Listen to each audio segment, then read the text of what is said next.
Assalamualaikum warahmatullahi wabarakatuh. Saya Muhammad Lutfi Al-Barok, NIM 2019-01-311. Berikut adalah presentasi tentang ujian capaian pembelajaran 1 mata kuliah Ilmu Hayat dan Ilmu Bumi. Yang pertama adalah fenomena perubahan kesuburan dan populasi. Penurunan tingkat kesuburan pada era global sangat dirasakan oleh semua negara di dunia, terlebih oleh negara-negara maju. Tingkat kesuburan akan berbanding lurus dengan populasi. Akibat penurunan kesuburan menjadikan populasi manusia di sebuah negara akan menurun juga. Ketika sumber daya manusia mencapai usia tua atau manula, maka akan terjadi regenerasi sumber daya manusia. Oleh sebab itu, jika terjadi penurunan tingkat kesuburan dan populasi, maka akan berdampak pada masa depan suatu negara. Penyebab perubahan kesuburan atau penurunan kesuburan dan populasi yaitu tingginya etos kerja, perempuan yang teredukasi, meluasnya akses ke kontrasepsi, dan kebijakan negara. Solusi untuk meningkatkan kesuburannya yaitu migrasi, kebijakan sistem cuti ibu melahirkan, perawatan anak gratis, memberikan intensif finansial dan hak-hak tambahan, serta kebijakan pemerintah terkait keturunan.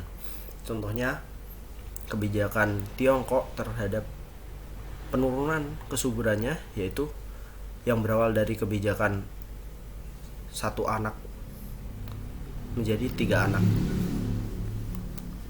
Ini merupakan grafik penurunan tingkat kesuburan global. Ini adalah proyeksi angkanya. Yang kanan adalah di beberapa negara. Cina 2017 sangat tinggi, kemudian di proyeksi populasi 2100 dia menurun. India menurun, Nigeria sangat meningkat drastis, AS meningkat sedikit, dan Jepang mengalami penurunan. Kemudian yang kedua adalah hubungan keterkaitan antara kemiskinan dan kualitas lingkungan. Yang pertama adalah kemiskinan terjadi karena kerusakan lingkungan, atau sebaliknya, lingkungan rusak karena adanya kemiskinan pada wilayah sekitar. Ketika kualitas lingkungan tidak mendukung atau minim sumber daya alam, maka akan mengakibatkan suatu kemiskinan. Ketika sumber daya alam sudah tidak lagi dapat dikelola, maka sumber daya manusia akan sulit mendapatkan suatu pekerjaan. Atau sebaliknya, sumber daya alam yang melimpah namun sumber daya manusia tidak mampu mengelola, maka akan terjadi juga kemiskinan. Lingkungan yang mendukung tren positif, maka akan mampu menepis semua kemiskinan. Kualitas lingkungan sangat mempengaruhi kualitas sumber daya manusia, sehingga mampu memanfaatkan peluang-peluang yang ada.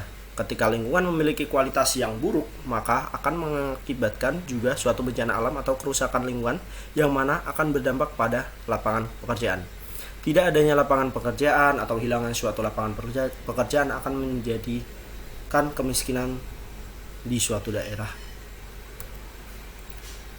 Yang ketiga adalah mengapa hewan besar dan ganas itu langka?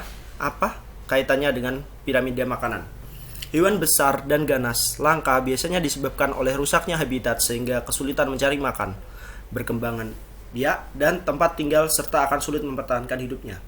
Kebanyakan hewan besar ganas, proses berkembang biakannya membutuhkan waktu yang sangat lama atau lambat. Pada dasarnya, hewan akan memakan hewan lain yang berukuran lebih kecil dari dirinya atau memakan sesuai makanannya di alam atau habitat aslinya.